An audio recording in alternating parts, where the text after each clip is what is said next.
पिछले 9 दिनों से चल रहे इजरायल ईरान युद्ध में इजरायल ने आज फिर इस्फहान में ईरान के परमाणु अनुसंधान केंद्र को निशाना बनाया। ईरान ने भी जबरदस्त मिसाइलों से पलटवार किया। उत्तरी इजरायल के हाइफा को निशाना बनाया है। मध्य पूर्व में जो युद्ध है उसकी आग लगातार बढ़ती जा रही है। भारत में कुछ प्रश्न पूछे जा रहे हैं कि भारत का इस युद्ध पर क्या रुख होना चाहिए, क्या रुख है। सी वोटर पर ने एक सर्वे किया, भारतवासियों का मन टटोलने का प्रयास किया और आज तक पर हम आपको वो सबसे बड़ा सर्वे दिखाने जा रहे हैं। जी हां, इस युद्ध पर और इससे जुड़े कई पहलुओं पर क्या पक्ष है, क्या उनकी राय है। मिसाल के तौर पर सुमित, प्रश्न यहां यह है कि भारतवासी किसका पक्ष सही मानते हैं, ईरान का या इजरायल का। भारत किसके साथ है, भारत का औपचारिक मत क्या होना चाहिए। इस तरह के कई सवाल हैं जो लेकर हम आज तक पर आ जाए हैं। बिल्कुल बिल्कुल, और गौरव यही हम बताने की कोशिश करेंगे कि आखिरकार भारत के देशवासी क्या सोचते हैं। इजरायल और ईरान के युद्ध में आप किसका समर्थन करते हैं। जब ये सी वोटर ने सर्वे किया कि आप ईरान के पक्ष में हैं या इजरायल का समर्थन करते हैं, तो जो अपने आप को विपक्ष की पार्टियों के वोटर या समर्थक बताते हैं, लगभग आप यह आंकड़ा देखिए 23.1% वो इजरायल का समर्थन करते हैं, 38% ईरान का समर्थन करते हैं। अच्छा, अब इसी से बिल्कुल अलग जो अपने आप को एनडीए का वोटर बताते हैं, उनमें से लगभग 53.9% ईरान का समर्थन करते हैं, महज 11% ईरान का, बाकी सब इजरायल का समर्थन करते हैं। तो यह बहुत ही महत्वपूर्ण एक प्रश्न हमने पूछा था, सी वोटर ने पूछा था। फिर भारत का औपचारिक पक्ष क्या होना चाहिए इस युद्ध पर। विपक्ष के 19% वोटरों का मानना है कि इजरायल का समर्थन करना चाहिए, लेकिन लगभग 31% का कहना है कि ईरान का समर्थन करना चाहिए। वहीं दूसरी तरफ जो एनडीए प्लस के समर्थकों की अगर हम बात करें तो उनमें से लगभग 40% उनका यह मानना है कि भारत को इजरायल का साथ देना चाहिए। केवल 8.9% से भी कम ईरान के पक्षधर हैं। यह बहुत महत्वपूर्ण प्रश्न है इस समय। बिल्कुल, अगर भारतवासियों की बात की जाए सुमित, तो ज्यादा समर्थन इजरायल के पक्ष में लगता है। बिल्कुल बिल्कुल, और गौरव सबसे कमाल की बात यही बात है कि हम लगातार ये खबर क्यों दिखा रहे हैं, ये सर्वे क्यों दिखा रहे हैं, क्योंकि ये दरअसल भारतवासियों के मन को, या फिर आप कह सकते हैं उनके मन को टटोलने की एक कोशिश थी, और ये भी दिखाने की कि आखिरकार इस युद्ध को लेकर क्या प्रतिक्रियाएं भारतवासियों में है, किस तरीके से वो इस युद्ध की परिस्थिति को देख रहे हैं, दोनों देशों में कौन क्या कर रहा है, इसको देखकर उनकी प्रतिक्रिया क्या है, ये जानना बेहद जरूरी था। गौरव, प्रणय उपाध्याय मेरे सहयोगी हमारे साथ जुड़ेंगे अब से थोड़ी देर में। हमारे साथ एम्बेसडर श्रीवास्तव जुड़ रहे हैं। एम्बेसडर श्रीवास्तव, आप ईरान में भी हमारे राजदूत रह चुके हैं। क्या अगर आप इस सर्वे को देखें, और ये सबसे बड़ा सर्वे, क्या ये आकलन किया जा सकता है कि इजरायल की तरफ भारतीयों का झुकाव कुछ अधिक है, और अगर ऐसा है तो आपकी दृष्टि में क्यों? इस सवाल का जवाब मैं नहीं दे पाऊंगा क्योंकि I have just come on line, तो मैं आपका सुन नहीं पाया वो क्या आपके आंकड़े थे। मगर मैं ये कहना चाहूँगा कि हमारे तो ईरान और इजराइल दोनों से अच्छे संबंध हैं, और सिर्फ एक युद्ध को लेके मेरे ख्याल से जो भी लॉन्ग टर्म हमारी नीति या व्यू है उसको नहीं डिसाइड किया जा सकता। जी, एमाशल कपूर, दोनों ही देश, ईरान की बात करें या इजरायल की बात करें, दोनों ही देश भारत के स्ट्रेटेजिक पार्टनर्स हैं, लेकिन इजरायल के प्रति क्या संबंध सैन्य दृष्टि से देखें या सामरिक दृष्टि से देखें ज्यादा मजबूत, ज्यादा घनिष्ठ समझे जाते हैं? जी, राजनीति पे मैं ज्यादा टिप्पणी नहीं करूंगा, बट मैं डिफेंस के हिसाब से आपसे कुछ चीजें बताना चाहूंगा जिसको आप अपने हिसाब से आंकलन कर सकते हैं। ये जो प्रेजेंट 13 जून से युद्ध प्रारंभ हुआ है, ऑपरेशन राइजिंग लायन, ये बहुत ही मान्य में बहुत अलग तरह का युद्ध है। इसके अंदर कई चीजें पहली बारी हो रही हैं। जो स्केल और स्कोप है इसका वो बहुत ही अलग है। जो डेप्थ ऑफ टारगेटिंग है वो बहुत इन्वॉल्व, और इसमें पहली बारी जो यूएस की इन्वॉल्वमेंट है वो थोड़ी भिन्न है। अब भारत किसी भी खेमे का पार्ट नहीं है, एंड जैसा कि अभी एम्बेसडर जी ने बताया कि हमारे संबंध दोनों देशों से बहुत ही अच्छे हैं, और हाल के 4 दिन के युद्ध में हमने पाया कि हमारे को इजराइल ने काफी हद तक कई मामलों में हमारी मदद की थी, तो भारत ये भी नहीं भूलता। बट ये भी ना भूला जाए कि अभी 2 दिन पहले ईरान ने अपनी जंग रोक के कल हमारे जहाजों को अंदर लैंड करने दिया और इवैक्यूएट करने दिया। भारत की बहुत ज्यादा इन्वेस्टमेंट है ईरान में, चाहे वो चाबहार पोर्ट में हो, चाहे उनके हाईवेज में हो, चाहे स्कूलों में हो, चाहे अस्पतालों में हो, चाहे उनके इंफ्रास्ट्रक्चर डेवलपमेंट में हो। ये संबंध बहुत गहरे हैं। तो इस वक्त सबसे बड़ी जो भारत के सामने राजनीतिक या डिप्लोमेटिक प्रॉब्लम होगी, वो किस देश में किस हद तक कहां जाके।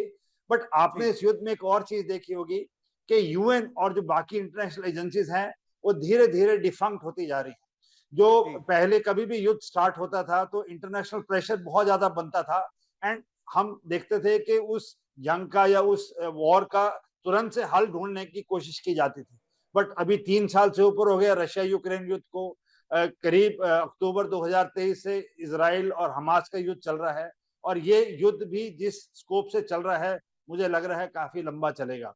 तो इस तरह से जो युद्ध स्पैन आउट हो रहे हैं, एक नई तरह की चुनौतियां साथ लेके आ रहे हैं। ये मेरा टेक। निश्चित तौर पर, लेकिन मेरा प्रश्न, और शुरू में जो हम पूछ रहे हैं, जो सर्वे क्या कहता है, सर्वे के रिजल्ट्स क्या कह रहे हैं जनरल सिन्हा, क्या इसकी एक वजह यह भी है कि ईरान और इजराइल हालांकि दोनों भारत के स्ट्रेटेजिक पार्टनर्स हैं, लेकिन नजदीकी रिस्पोंडेंट्स का क्या यह मानना है जो सर्वे में भाग ले रहे थे कि ईरान के बजाय इजराइल से क्या घनिष्ठता ज्यादा नजर आ रही है? जय हिंद गौरव। देखिए, मेरा ये मानना है कि मैं इसको केवल यदि पूरा रिव्यू यदि करता हूँ ऑपरेशन राइजिंग लाइन से, तो वो सही नहीं होगा। ये बात है 7 अक्टूबर के बाद के से जो चला है और 2023 से, और ये अभी तक का रिट्रीब्यूशन, ये सारे एक कंटिन्यूअस उसकी साइकिल है। और मैं इसको जोड़ता हूँ जो हमारे 22 अप्रैल के जो हमारे पहलगाम में हुआ है, वो मोरलेस सेम है, वही लाइन वही है, तरीका वही है, and it is the same pattern. यदि इस पैटर्न को यदि आप देखते हैं तो Israel what is their fighting for, छोड़ दीजिए कोई कहता है कि अपनी अस्तित्व की लड़ाई करते हैं, मगर they are fighting stand alone mode में विद द कंप्लीट आतंकवाद, और उसकी रेजिस्टेंस जो एक्सेस ऑफ रेजिस्टेंस है it is so strong that no country in the world can fight alone, but they have prevailed upon. उन्होंने अभी तक बहुत प्रिवेल किया है। There is lot of pressure of the world against Israel, a very small determined nation, they have done it. India has actually, ये जो सर्वे है उसी का एक सपोर्ट है, क्योंकि हम भी उसी चीज, यदि हमने आज, it has to be on principle, ये कहना कि दोनों देशों के साथ हमारी स्ट्रैटेजिक पार्टनरशिप है, जरूर है, ईरान के साथ भी है, मगर ईरान के लोग, मेरा ये मानना है, ये जो मुल्ला साहब वाली जो 79 के बाद से चीज़ें हुई हैं, वहाँ भी बहुत बड़ी संख्या है जो कि अभी तक हम उसको नहीं काउंट करते हैं, जो कि इस चीज़ के बरखिलाफ है। आप पूरे वेस्ट एशिया के अंदर यदि आप जाएंगे, यदि आप जाइए तो एक आपको भले ही वो ना दें, इंक्लूडिंग अरब वर्ल्ड के अंदर में, और जो रैशनल हैं देश जो आज 21st सेंचुरी को देख रहे हैं, वो आपको मिलेंगे, उनकी heart will be always with Israel. It is not that हम ये नहीं कह रहे हैं कि हम ईरान को छोड़ दें, मगर हम ईरान को ये समझाने की चेष्टा करें कि जो आप करना चाह रहे हैं, जो चीज ली हैं, वो we have to be vocal. यदि गवर्नमेंट नहीं हो सकती, ठीक है, they have to play the diplomacy, has to play with the silent game. हमारे ऐसे लोग जिसको आकलन करते हैं। जी, प्रणय मेरे सहयोगी हमारे साथ जुड़ रहे हैं। प्रणय, क्या ईरान धर्म के नाम पर, कश्मीर के मुद्दे पर इससे पहले कई बार पाकिस्तान का साथ देता रहा है? क्या यह एक वजह हो सकती है कि जो लोग उत्तर दे रहे हैं उनमें से संख्या ईरान के पक्ष में उतनी नहीं जितनी इजराइल के पक्ष में है? हालांकि एम्बेसडर दिनकर श्रीवास्तव भी ये बिल्कुल सही कह चुके हैं कि दोनों हमारे स्ट्रेटेजिक पार्टनर्स हैं, दोनों हमारे बहुत करीबी मित्र हैं, दोनों ने कई बार भारत का साथ भी दिया है। किस रूप में आप देखते हैं इस सर्वे के नतीजे को? देखिए गौरव, विदेश नीति जो है वो पॉपुलर जनमत के हिसाब से चले ये ज़रूरी नहीं होता, लेकिन पॉपुलर जनमत को, यानी जो जनमानस के अंदर चल रहा है, जिस तरीके से लोग जिस चीज़ को देख रहे हैं, उसे भी पूरी तरह से नज़रअंदाज नहीं किया जा सकता। आपने बिल्कुल ठीक कहा गौरव, आपने कारगिल की वॉर कवर की है, आपको अच्छी तरीके से याद होगा कि जिस समय ऑपरेशन सफ़ेद सागर चल रहा था, भारतीय वायुसेना को जिस समय लेज़र गाइडेड बॉम्ब्स की ज़रूरत थी, उस समय मिराज के अंदर लेज़र गाइडेड बॉम्ब देने वाला मुल्क भारत के लिए इजराइल था। इजराइल ने भारत को बम मुहैया करवाए थे। इसके अलावा भारत की एग्रीकल्चर का इशू हो, चाहे भारत के साथ में वेपन ट्रांसफर, टेक्नोलॉजी ट्रांसफर हो, या भारत को सैन्य मदद हो, इन तमाम मुद्दों के ऊपर पिछले 20-25 सालों के अंदर इजराइल के प्रति भारत के लोगों का नजरिया बदला है। साथ ही अगर आप ओआईसी की बात करें, ईरान के साथ भारत के सदियों पुराने संबंध हैं, लेकिन ओआईसी के मंच पर कभी भी ईरान ने जो है वो भारत के साथ खड़ा होते हुए या कश्मीर के मुद्दे पर पाकिस्तान को कटघरे में नहीं खड़ा किया। भारत और भारत के लोग भी ये तमाम चीजें देखते हैं। कई बार विदेश नीति की जरूरतें होती हैं, आपको अपने इंटरेस्ट को डाइवर्सिफाई करना होता है, लॉन्ग टर्म इंटरेस्ट देखने होते हैं, लेकिन लोग जो हैं वो लोग बड़े सीधे साधे होते हैं। लोग सपाट तरीके से चीजों को देखते हैं। वो ये देखते हैं कि हमारे साथ हमारे संकट के समय में कौन खड़ा हुआ, कैसे खड़ा हुआ, और शायद जो कुछ सर्वे के अंदर लोग ये कह रहे हैं ये उसी चीज का एक रिफ्लेक्शन है। ठीक रहिए मेरे साथ। अब हम बढ़ते हैं दूसरे प्रश्न की ओर, और मैं चाहता हूं कि हमारे जितने भी दर्शक हैं जो बहुत ध्यान से इसे देख रहे हैं और जो पैनल पर हमारे साथ हैं, ये जो पहलू है ये गंभीर है। क्या भारत की इजराइल के साथ करीबी जो संबंध है उसकी छवि इस्लामिक दुनिया में भारत की छवि को प्रभावित करती है? ये एक बहुत महत्वपूर्ण प्रश्न है। इजराइल के साथ हमारे संबंध बहुत घनिष्ठ है, वो जो भारत की छवि है क्या इस्लामिक देशों में प्रभावित करती है? विपक्ष के जो समर्थक है 31% मानते हैं हाँ करती है। एनडीए के जो समर्थक है केवल 23% उनका यह मानना है कि ये छवि को प्रभावित करती है।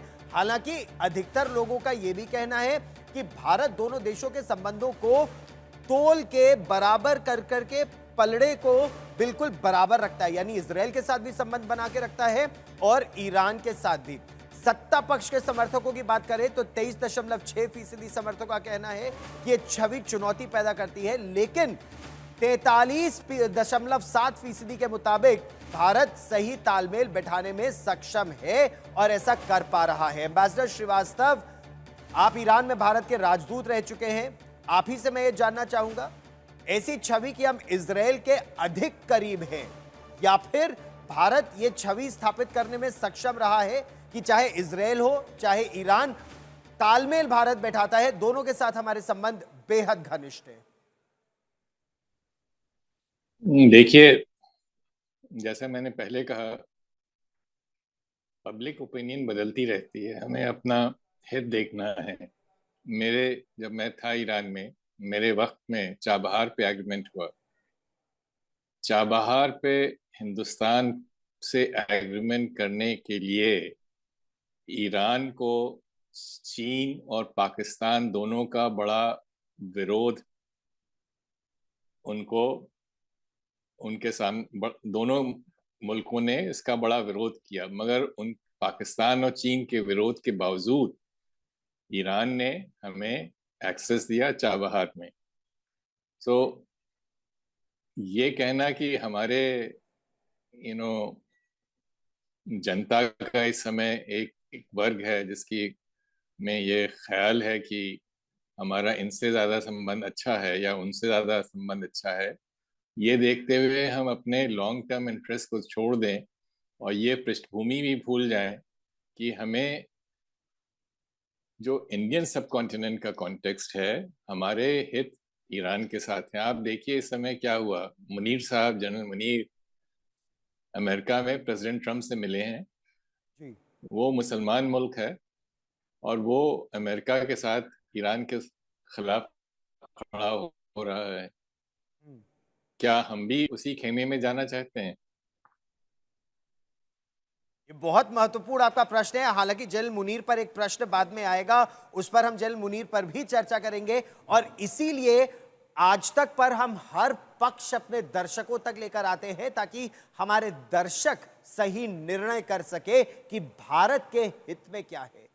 Long term interest, medium term interest और इमीडिएट इंटरेस्ट, लगातार ये देखने की आवश्यकता है। और जैसा एम्बेसडर श्रीवास्तव बता रहे थे, क्या हमें अपने दोस्तों को भी ये बताने की आवश्यकता है ईरान समेत कि कश्मीर पर ईरान का जो रुख है वो कितना भारत के पक्ष में है, कितना पाकिस्तान के पक्ष में है, कितना धर्म के नाम पर है, इन पहलुओं पर भी हम चर्चा करेंगे और दो टूक चर्चा करेंगे, बेझिझक चर्चा करेंगे।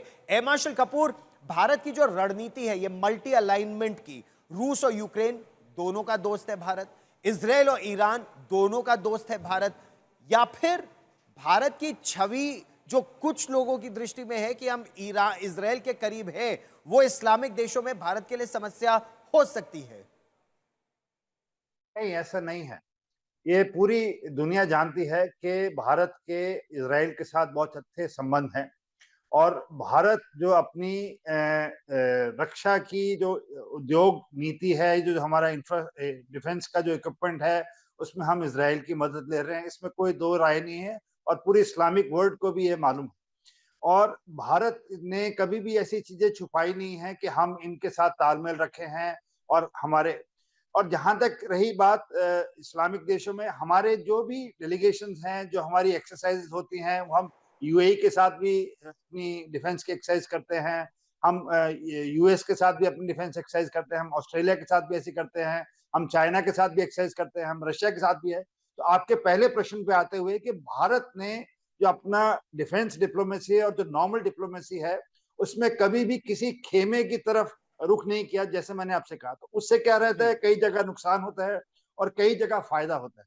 फायदा यह है कि हमारे को टाइप कास्ट नहीं किया जाता। हम ब्रिक्स के भी मेंबर हैं, हम क्वाड के भी मेंबर हैं, हम G20 में भी जाते हैं, हम G7 में भी जाते हैं, हमें अफ्रीकन समिट में भी बुलाया जाता है, हमें आसियान की मीटिंग्स में बुलाया जाता है, हमें इजराइल की मध्यस्थता में की गई है या हमारे को इस्लामिक कंट्रीज की मध्यस्थता में कोई मीटिंग है उसके लिए भी बुलाया जाता है। तो this is a national policy. And ये कहना कि हम इजराइल के साथ हैं तो इस्लामिक देश हमसे किसी न किसी हद से खफा होंगे, मेरा ऐसा मानना नहीं है। जनरल सिन्हा, क्या ईरान को भी ये सोचने की आवश्यकता है कि अगर धर्म के नाम पर ईरान पाकिस्तान का अगर साथ देता है तो भारतवासियों को ये ठीक नहीं लगता? पाकिस्तान से ज्यादा मुसलमान तो भारत में है और ये एक संबंध ईरान को भी, जिस तरह भारत ईरान के साथ उतनी घनिष्ठता है, वहां से तेल हम लेते हैं, हमारे कितने लोग वहां पढ़ते हैं, सबसे ज्यादा शिया मुसलमान ईरान के बाद भारत में ही है, ये पहलू ईरान को भी धर्म के नाम पर पाकिस्तान के साथ अगर वो कभी जाता है तो ये सही नहीं है। देखिए गौरव, यदि आप ईरान को देखें तो 9 करोड़ लोग रहते हैं ईरान में। भारत में हमारी यदि संख्या है मुसलमानों का ही देखें, यदि हम धर्म के ऊपर बात करते हैं, मगर प्रॉब्लम वहाँ नहीं है। प्रॉब्लम है कि जो ईरान के लोग नहीं हैं वो ज़्यादातर आपके साथ में हैं। है वहाँ की जो सत्ताएं हैं, जो सत्ता 79 के बाद है, और आप लोग ज़्यादा अच्छा उसको समझते हैं कि परिस्थितियाँ कैसे। भारत ने अपने बैलेंस को बहुत अच्छी तरह से मेंटेन किया है। इवन इन दैट आपको याद होगा 2016 में जब प्रधानमंत्री मोदी साहब गए थे ईरान में, उन्होंने दोस्ती का एक वर्ड यूज़ किया था, वहाँ दोस्त कहते हैं। मगर 2017 में आयतुल्लाह खमैनी साहब ने अपने बड़े गैदरिंग में और पूरी दरबार के बीच में उन्होंने कश्मीर का मुद्दा उठा दिया। तो they also play the game. उसके बाद अभी कुछ दिनों से पहले, आपको पता होगा 1.5 साल 1 साल का समय हुआ है, उन्होंने अगेन उठाया है। तो उस मामले में तो वो पाकिस्तान के साथ पूरी तरह खड़े हैं। प्रॉब्लम वहाँ नहीं है। प्रॉब्लम है कि ईरान यदि एटॉमिक पावर हो जाता है और वो जिस तरह से एक्सिस ऑफ रेजिस्टेंस के द्वारा, जो कि पाकिस्तान भी वही करता है, एटॉमिक पावर है, उसके अलावा उसका दूसरा जो टेररिज्म का उसका एक्सटेंडेड हैंड है, सेम, एब्सोल्युटली सेम है। 2 पैरेलल हैं, एक सिया है, एक सुन्नी देश है, और ईरान भी ये कर पाता है। आपके लिए चाबहार एक हो सकता है कि उसने एयर स्पेस खोल दिया, it will be very much myopic. मैं ये नहीं कह रहा हूँ ईरान को छोड़ना नहीं है, ईरान को बैलेंस बना के रखना है और ईरान के लोगों को ये समझ है। But we have to be absolutely clear कि जो टेररिज्म का मुद्दा है, जो एक्सिस ऑफ, उन्होंने 3 हूतियों की बात हम छोड़ दी है। अभी हम केवल बात कर रहे हैं अपने संबंधों की, और हम कहते हैं कि ये 13 तारीख से शुरू हुआ है पूरा का पूरा। ये गलत है। हम बैलेंस बना के रखे। ये 23 तारीख से जो हमारा 7 अक्टूबर के बाद 2023 से लेकर अभी तक पूरा बैलेंस है, और उस बैलेंस के ऊपर ही चलना चाहिए। And that is the way we should go. तालमेल बनाकर, बैलेंस बनाकर चल रहा है। सुमित, अच्छा बैलेंस है। ठीक, अगर पाकिस्तान की बात करें तो ऐसा सगा नहीं जिसे पाकिस्तान ने ठगा नहीं। आसिम मुनीर अमेरिका जाते हैं और ईरान के हित को ही बेच आते हैं। ये ईरान को भी सोचने की आवश्यकता है कि कश्मीर पर अगर वो कभी पाकिस्तान की लाइन लेता है तो ये सही नहीं है। बिल्कुल गौरव, सबसे कमाल की बात अगर आप देखें कि इस समय भारत के सामने क्या सिचुएशन है। भारत के साथ एक बार खड़ा है जो सबसे पुराना दोस्त यानी ईरान और सबसे भरोसेमंद दोस्त यानी इजराइल। और ये सबसे इंपॉर्टेंट बात है कि भारत किसको चुनता है। लेकिन सबसे इंपॉर्टेंट बात ये भी है गौरव कि अभी भारत के सामने, जैसा जनरल सिन्हा भी बता रहे थे, बात है कमिटमेंट की। भारत का कमिटमेंट है आतंकवाद के खिलाफ और यही वजह है कि भारत के लिए परिस्थिति इसलिए भी ज्यादा इंपॉर्टेंट है कि आपको अपने कमिटमेंट के साथ आगे बढ़ना है। और गौरव, यही चीजें हैं जो इस समय भारत की प्रायोरिटी भी है और जो हमें लगातार हमारे सर्वे में रिफ्लेक्ट भी हो रहा है गौरव। और यही बात है प्रणय, जो ईरान को भी समझने की आवश्यकता है कि भारत तो साथ देता है। चाबहार के मुद्दे पर ईरान ने साथ दिया, लेकिन क्या कश्मीर के मुद्दे पर, आतंक के मुद्दे पर ईरान भारत के साथ है? क्योंकि अगर वो पाकिस्तान का मत जानता है और पाकिस्तान की का साथ लेता है तो अब आप इसको इस तरह से देखिए कि पाकिस्तान तो अमेरिका में जाके ईरान के हित को बेच आया। सुमित, बिल्कुल, और देखिए प्रणय को भी एक मिनट बिल्कुल बिल्कुल बिल्कुल जी। देखिए गौरव, दो चीज़ें मैं यहाँ पे कहना चाहूँगा। पहली बात तो ये है कि चाबहार को लेकर जितनी भी चर्चा होती है, ये नहीं भूलना चाहिए कि ईरान ने चाबहार को किन स्थितियों के अंदर भारत के साथ में तालमेल के लिए दिया था। उस समय में अफगानिस्तान के अंदर अमेरिकी फ़ौजें थीं और अमेरिका जो है वो पाकिस्तान के एयरबेसिस का इस्तेमाल कर रहा था और ये वॉर ऑन टेरर का वक्त था, जब ईरान को लगा कि उसको इस जियो स्ट्रैटेजी को बैलेंस करने के लिए भारत जैसे पार्टनर की ज़रूरत है। और जब चीन जो है वो पाकिस्तान के अंदर अपना ग्वादर का पोर्ट डेवलप कर रहा था, अपने पोर्ट के डेवलपमेंट के लिए उसे एक पार्टनर की ज़रूरत थी। उन परिस्थितियों के अंदर ईरान ने भारत के साथ चाबहार पर पार्टनरशिप की थी। यानी यहां पर जियोपॉलिटिक्स की जो जरूरतें थी वो ज्यादा हावी थी, बजाय कि कोई एक पसंद या कह लिया जाए, कहा जाए कि कोई एक अन्य प्राथमिकता जो है। दूसरा जहां तक सवाल है पाकिस्तान का, अभी पिछले साल ही पाकिस्तान और ईरान ने दोनों ने एक दूसरे पर सर्जिकल स्ट्राइक की थी। जनवरी 2024 की बात है। उसके बाद जिस समय भारत में पहलगाम का आतंकी हमला हुआ, उस दौरान ईरान के जो विदेश मंत्री हैं वो भी भारत उसी समय पे आए थे और ईरान के विदेश मंत्री की तरफ से उस समय कहा गया था, जबकि उस समय तक तो ऐसी लड़ाई शुरू नहीं हुई थी, कि ईरान जो है वो मध्यस्थता करने के लिए तैयार है। ईरान भी बैलेंस कर रहा था, ईरान भारत और पाकिस्तान के बीच में उस समय बैलेंस कर रहा था। इसलिए भारत भी जो है वो अपने राष्ट्रीय हितों को देखते हुए अगर वो बैलेंस बनाता है तो ये अपेक्षा किसी तरीके से गलत तो नहीं होगी कि भारत अपनी राष्ट्रीय हितों को देखते हुए यहां पर एक संतुलन साधने की कोशिश कर रहा है। लेकिन जहां तक कश्मीर का सवाल है, जहां तक पाकिस्तान का सवाल है, कुछ सवाल तो ऐसे हैं ना गौरव, जिनको लेकर भारत की अपेक्षा गैर वाजिब नहीं है। अगर ईरान कहता है कि उसने सर्जिकल स्ट्राइक की थी एक आतंकी संगठन के ऊपर पाकिस्तान के अंदर, तो आतंकवाद के मुद्दे पर उसको भी खुलकर बोलना चाहिए। पाकिस्तान को उन चीजों को लेकर कटघरे में खड़ा करना चाहिए। दुखद बात यह है कि ईरान ने उस तरीके से आतंकवाद के मुद्दे पर पाकिस्तान को कटघरे में खड़ा करते हुए सवाल नहीं पूछे, नहीं बात की, जिस तरीके से अपेक्षा की जानी चाहिए। एम्बेसडर श्रीवास्तव, अगले से प्रश्नों पर मैं आऊं उससे पहले क्या मैं आपका मत इस पर जान सकता हूं कि जिस खुले दिल से भारत ईरान का समर्थन करता है, जिस तरह के समर्थन की वो ईरान से अपेक्षा करता है, खासतौर पर पाकिस्तान प्रायोजित आतंकवाद के मुद्दे पर, क्या वो भारत को मिलता है या नहीं मिलता है? गौरव, जो आपके संवाददाता ने कहा वो शायद ये उनको पता नहीं है कि मैं 2011 से 15 तक था वहाँ हिंदुस्तान का राजदूत। 2013 में राष्ट्रपति जरदारी, पाकिस्तानी राष्ट्रपति आए थे और उन्होंने एक समझौता किया गैस पाइपलाइन पे ईरान से। उसके एक हफ्ते के अंदर ईरान पे एक बड़ा टेररिस्ट अटैक हुआ पाकिस्तान की सॉइल से जी, और उसमें उनके काफी 14, अगर मुझे ठीक से याद है, 14 IRGC के सिपाही मारे गए, ऑफिसर्स। उस पे जो जहां तक अभी ये बात उठी थी कि वो क्यों नहीं ईरान पाकिस्तान के खिलाफ बोलता है, ईरानियन पार्लियामेंट ने, उसमें 290 सदस्य हैं, ओवरवेलमिंग मेजॉरिटी 230 मतों से पाकिस्तान के खिलाफ एक स्ट्रॉन्ग रेजोल्यूशन पास किया।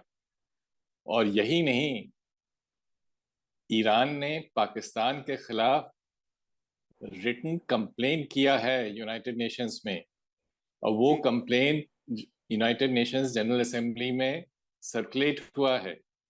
मेरे 4 साल में आखिर के 2 सालों के अंदर, आखिर के 2 साल मेरे ख्याल से 2014-15 में ईरान पे 14 टेररिस्ट अटैक्स हुए हैं पाकिस्तान की तरफ से, और उसके खिलाफ उन्होंने कार्रवाई की।